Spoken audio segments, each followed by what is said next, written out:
Hello प्यारो मेरे दोस्तों, नमस्कार। आज अपन देख रहे हैं जो राजस्थान बोर्ड का अर्धवार्षिक का पेपर आज हुआ है। कक्षा 12 का जीव विज्ञान बायोलॉजी का पेपर हुआ है दोस्तों। तो आप देखें 3.25 घंटे का पेपर है और 40 नंबर का है ये। तो आपके पास में ये इंस्ट्रक्शन दे रखे हैं, इनको आप देख सकते हैं कि सभी प्रश्न करने अनिवार्य हैं। प्रश्नों के अंक उनके सामने अंकित हैं। प्रश्न 27 और 28 में आंतरिक विकल्प दिया गया है। तो अब पढ़ते हैं अपन, देखो सामने। अब मैं फर्स्ट क्वेश्चन की बात करता हूँ कि फर्स्ट में क्या दे रखा है। तो ध्यान से देखो, फर्स्ट क्वेश्चन में जो आपको दे रखा है वो बोला जा रहा है कि एक परिपक्व आवर्त बीजी भ्रूण कोष होता है। ये क्या होता है? तो इसका आंसर होगा 7 कोशिकीय। ओके। फिर अपने पास में आ रहा है घासों में परागण होता है। तो इसका आंसर है वाय द्वारा। नेक्स्ट थर्ड क्वेश्चन में मानव में पीत पिंड द्वारा किस हार्मोन का स्रावन किया जाता है? तो ये किया जाता है दोस्तों, आपके पास में आंसर आएगा द। क्यों? क्योंकि प्रोजेस्टेरोन, एस्ट्रोजन, एंड्रोजन सभी से होता है। ओके। फोर्थ नंबर क्वेश्चन में 8 से 16 कोशिकीय भ्रूण को कहते हैं। तो इसको क्या कहते हैं? तो इसका आंसर भी आप देखें तो इसका आंसर आएगा ए। क्या आएगा? ए, मोरूला। ऐसे मनुष्य के अगुणित डीएनए में कितने सार युग्म होते हैं? तो इसका आंसर है दोस्तों 6। ऐसे अपने 5 क्वेश्चन हो गए हैं दोस्तों। मैं सभी प्रश्नों का आपको आंसर बताऊंगा। चैनल पे फर्स्ट टाइम पे विजिट कर रहे हैं तो चैनल को सब्सक्राइब करें, बेल आइकन प्रेस करें। दोस्तों, मैं आपके लिए हर क्लास का वीडियो लेके आता हूँ, हर पेपर का सॉल्यूशन बताता हूँ आपको। तो चैनल को सब्सक्राइब करें, जितना हो सके शेयर भी करें। तो छठे क्वेश्चन पे आ जाते हैं। इसमें दे रखा है आनुवंशिक कोण होते हैं। तो ये क्या होते हैं? तो ये होते हैं त्रिक। ऐसे नेक्स्ट निम्नलिखित बीटी फसलों में से कौन सी फसल भारत में किसानों द्वारा उगाई जा रही है? तो ये अपने से पूछा जा रहा है। तो ये अपने पास में है कपास। 8वां क्वेश्चन है गोल्डन राइस में कौन सा विटामिन है? तो इसका आंसर होगा विटामिन ए।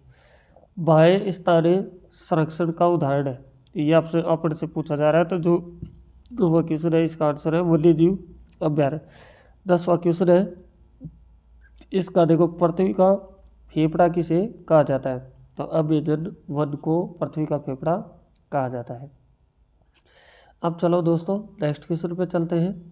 तो आपको बोला जा रहा है 11वें क्वेश्चन में देखिए कि युग्मज ब्लैंक का आर्य अपने पास में होता है। तो युग्मज एक प्रथम द्विगुणित कोशिका है। इसके बाद में दोस्तों 22वां क्वेश्चन में दे रहा है अपन को सिफिलिस ब्लैंक रोग का उदाहरण है। किस रोग का उदाहरण है? तो ये है एसटीडी। किस रोग का उदाहरण है? एसटीडी का उदाहरण है। चलो नेक्स्ट क्वेश्चन पे चलते हैं दोस्तों। तो 13वां क्वेश्चन जो आता है अपने पास में, ये भी ब्लैंक है। गैस बायोगैस का मुख्य घटक होती है। तो ये होती है मेथेन। क्या होती है?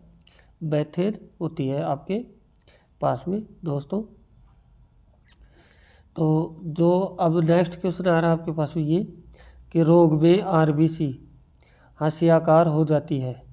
तो इसका आंसर जो होगा वो होगा सिकिल सेल एनीमिया रोग में आरबीसी हाशियाकार हो जाती है। किसमें? Sickle cell anaemia. अब अपने पास में 15 क्वेश्चन आ जाता है। तो बोला जा रहा है मानव में बंध्यकरण की किस एक विधि का नाम लिखियो। किसी एक विधि का नाम लिखो। तो इसका एक नाम होता है ट्यूबटोमी, या फिर दूसरा आप बोल सकते हैं वैसेक्टोमी, ये भी बोल सकते हैं। अब 16वां क्वेश्चन आता है। इसमें आपको दे रखा है देखो, क्लोनिंग संभाग का एक उदाहरण लिखिए अपन से बोला जा रहा है। तो इसका उदाहरण है इकोली, है ना, इकोली। इस तरह से आप लिख देंगे, ठीक है। अब आता है 17 नंबर क्वेश्चन, जिसमें बोला जा रहा है आधुनिक मानव का वैज्ञानिक नाम क्या है? तो इसका नाम है होमो सैपियन। 18वां क्वेश्चन आता है जिसमें आपको दे रखा है कि जीवों में सहोपकारिता का एक उदाहरण अपन से पूछा जा रहा है। तो इसका होता है लाइकेंस या फिर आप कहेंगे माइकोराइजा। इस तरह से अपने पास में 18 क्वेश्चन ये कंप्लीट हो जाते हैं। उसके बाद में क्वेश्चन आ रहे हैं अपने पास में 19वां। तो 19वां क्वेश्चन है जो ये सभी 2 नंबर के हैं, अभी 1 नंबर के थे वो खत्म हो गए, 2 नंबर के। एक प्राकृतिक आवर्तबीजी बीजांड का नामांकित चित्र बनाकर इसका वर्णन कीजिए। तो चित्र बनाना है और वर्णन करना है। 20वें क्वेश्चन में है समजात व समवर्ती अंग में उदाहरण द्वारा अंतर स्पष्ट कीजिए। तो इन दोनों में आपको उदाहरण बताना है, ठीक है।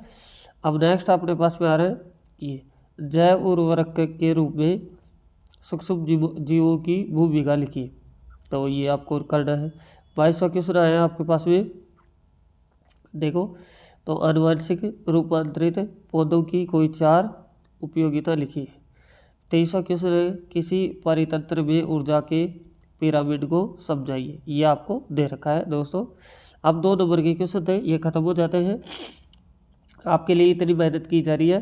तो कुछ बच्चों का आज ये पेपर था, कुछ का आगे पेपर होगा, तो इनके सभी के लिए आंसर की है और आपका जो जिनका होगा उनके लिए ये पेपर है।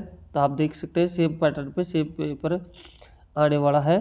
तो नेक्स्ट आपके पास में आ रहा है 24वां क्वेश्चन जिसमें है अपूर्ण प्रभाविता किसे कहते हैं, उदाहरण द्वारा समझाइए। 25वां क्वेश्चन है अमीबता रोग कि रोगजनक का नाम, रोग के लक्षण, संकरण के स्रोत व रोकथाम के उपाय लिखिए। सारी चीज़ें डिटेल में अपन से लिखवा रहा है और नंबर आपको पता है 4% बन रहे हैं इसमें, आधा एक 3 नंबर का हो गया पूरा। अब ये अपने पास में आ रहा है किन्हीं 3 समष्टि पारस्परिक क्रियाओं का उदाहरण द्वारा समझाइए। तो इसका बताना है। अब 27वां क्वेश्चन आ जाता है दोस्तों। तो 27वें में आपको दे रखा है क्या, यहाँ से आप ध्यान से पढ़ें जिसमें आपको दे रहा है, देखो बोला जा रहा है कि न्यूक्लियोसोम किसे कहते हैं, डीएनए कुंडली की पैकेजिंग को समझाइए, है ना। 4 नंबर का क्वेश्चन होगा ये। आगे बोला जा रहा है न्यूक्लियोसोम का नामांकित चित्र बनाइए। अगर ये आता है तो ठीक है, नहीं तो फिर ये कर सकते हैं। इसमें दे रखा है अनुलेखन किसे कहते हैं, या फिर बोला जा रहा है जीवाणु में अनुलेखन प्रक्रिया को नामांकित चित्र द्वारा समझाइए। 28वां क्वेश्चन है बोला जा रहा है आनुवंशिक अभियांत्रिकी किसे कहते हैं, पुनर्योजन डीएनए प्रौद्योगिकी के प्रक्रमों के नाम लिखते हुए प्रथम 2 चरणों का वर्णन कीजिए। अब इसके अथवा में आपको जो दे रखा है ये दे रखा है जैव प्रौद्योगिकी किसे कहते हैं, जैव विद्युत संचालन तकनीक से डीएनए खंडों का पृथक्करण एवं विलगन को समझाइए। ये आपके पास में है दोस्तों। तो वीडियो को शेयर करें, लाइक करें, कमेंट करें कैसी क्लास लग रही है आपको और किसका पेपर चाहिए, और चैनल पे फर्स्ट टाइम पे विजिट कर रहे हैं तो चैनल को सब्सक्राइब करें। ये आपका पेपर था दोस्तों। तो thank you, best of luck, फिर मिलते हैं नेक्स्ट वीडियो।